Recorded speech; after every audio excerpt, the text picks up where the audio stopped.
Hello guys, this is Spicy and this is a review on a Bandai high-grade 1/44 scale Geara Doga. Alright, so these are the Neo Zeon mass-produced mobile suits. This kit was released in 2008, making it almost 9 years old. There's some pictures of the Geara Doga. Ordinary retail for 1800 yen. Alright, so Neo Zeon mass-produced mobile suit made from titanium alloy and ceramic composite. Some more pictures of the Geara Doga. As you can see right here, in this wave, we have the Doga, which is like a custom mobile suit built upon the Geara Doga model. And we also have the famous Sazabi, my favorite mobile suit of all time. And then we have another Doga right here. Another custom Doga, and then we have the Geara Doga. I actually have the blue version of this one too. I haven't built yet. So, as you guys know, I actually collect these Zeon mobile suits. I don't really care about the Gundams, but yeah, these guys I actually collect. So, let's see. This suit was featured in the movie Char's Counterattack. That was released in the 80s. So we have the bunch of Geara Doga, and then we have the Sazabi in the back. Very cool. So what is a Geara Doga? Basically, they're the replacement for these guys, the Zakus. As you know, the original Gundam series took place in 0079, and the event of the Char's Counterattack happened in 0093. So it's been 14 years. So these guys are like aging old mobile suits, and since Zeon lost a war, the 1-year war, they allow these Zakus most likely either destroyed or are just way outdated. So they created these new guys called the Geara Doga. As you can see, they share some very similar design. Shoulders on the right arm, spiky armor, spike armor, shoulder armor for the left arm, and you got the monolight. You know, a lot of similarities, except the Geara Doga is superior to the Zaku in every possible way, because yeah, it's a descendant of the Zaku. So here we go. Let's put away the Zaku. The Zaku is still one of my favorite Zeon mobile suits, but I do also really like the Geara Doga too. So let's talk about accessories. So first off, it's got this beam axe right here. Instead of the He-Hawk, they now have energy-based weapons. Got this beam axe, and you can actually replace like the beam axe with a 2 version. You can have the pickaxe, or you can have the full axe effect, which is pretty cool. We also have the collapse version when it's not in use, and you can peg that to the back of the mobile suit right there when the beam axe or beam pickaxe is not deployed. So there we go. It's pretty cool. You can hold it on the arm via the gripping hand, and then we also have the shield, and behind the shield we have these grenade, I guess hand grenades. They're very familiar to the World War II German hand grenades. Obviously, you know, the Neo Zeon faction or the Zeon faction is based on the German army, I guess. But yeah, pretty cool. All these are removable. And this shield has like multiple functions. You can have the shield fully raised up like this to block enemy fire, or you can fold it down like that. It's pretty cool. And then we got the Neo Zeon logo. This is like Char's version of Neo Zeon. Can connect that to the shield connector on the arm. Very cool.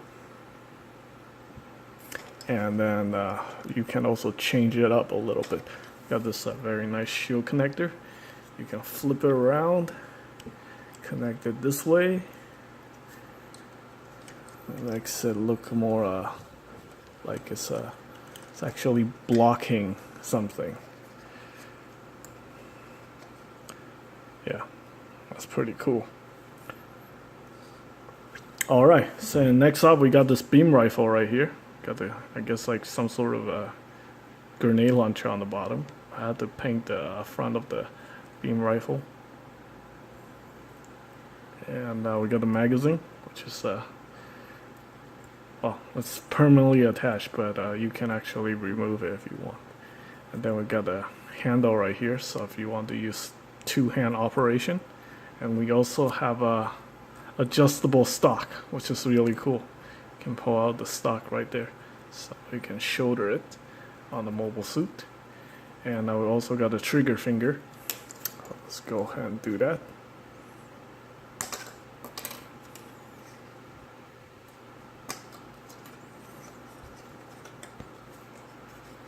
Let's see if you can actually shoulder the weapon. Yeah, you can. That's pretty cool. Alright, let's get rid of the shield. And talk about the Geara Doga. Alright, so I did have to paint in all the thruster ports on the side, right there, here and there. And yeah, I also had to paint these. Some all these power cables I painted. Painted more thrusters on the shoulder armor. And I did a lot of panel lighting on this kit. Now he also comes with a different headpiece right here, so you can make the commander type if you like. I like to just keep these guys grunt type, because I'm gonna make the blue one the commander type. Alright, so that's a very, very solid kit. I really like this one. It doesn't feel flimsy whatsoever, and it's got some good details for a high grade. Alright, so let's talk about articulation. The head's on the ball joint, and it's on the hinge. There's really not much you can do, since these Zeon mobile suits have all these stuff, like all these like bulky pieces everywhere. So all you can do is just rotate the head. Yeah, there's really not much stuff you can do. You can't. I think you can adjust the monolight. Yeah, you can adjust the monolight. So you gotta pop the head off in order to do that. We got this adjustment notch right here, so you can move the mono light. I think it's called the mono eye. Oops. Why do I keep calling it light? Alright, so you can adjust the mono eye like that if you want to make it look like different. Alright, right there in the middle. Pop the head back in. Alright, and the arm is on the peg. So it's on the peg with the universal polycap. So you can move it up, rotate 360. It's also got a swing out function right there. That's very cool. Little butterfly action. And then the shoulder armor, just like the Zaku, is independent. So it's attached via another polycap to a ball peg on the shoulder. We got a bicep cut, and we got the elbow bend, only 90 degrees, no double jointed elbows, and the arm is on the ball peg. Pretty cool.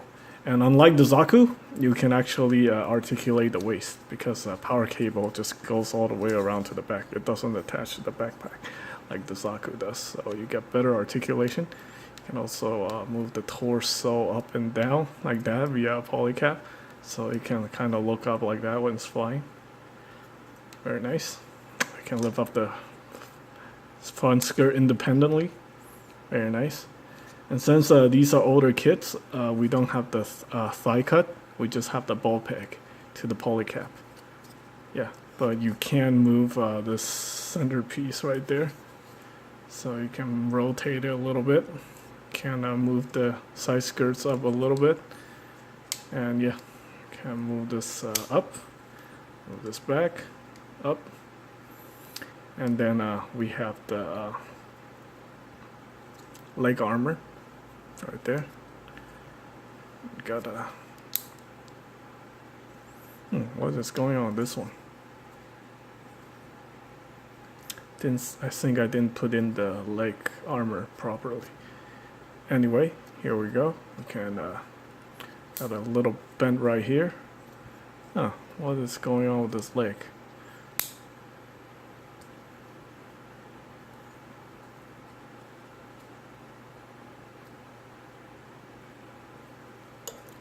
Something's not right. Anyway, so go ahead and pop it back in. I gotta figure out what's going on with this one. Anyway, you can move the leg. It's not double jointed actually. It's just a single bend. Not much. It's not even 90 degrees. That's it's a little bit disappointing. And then we have the feet on the polycap.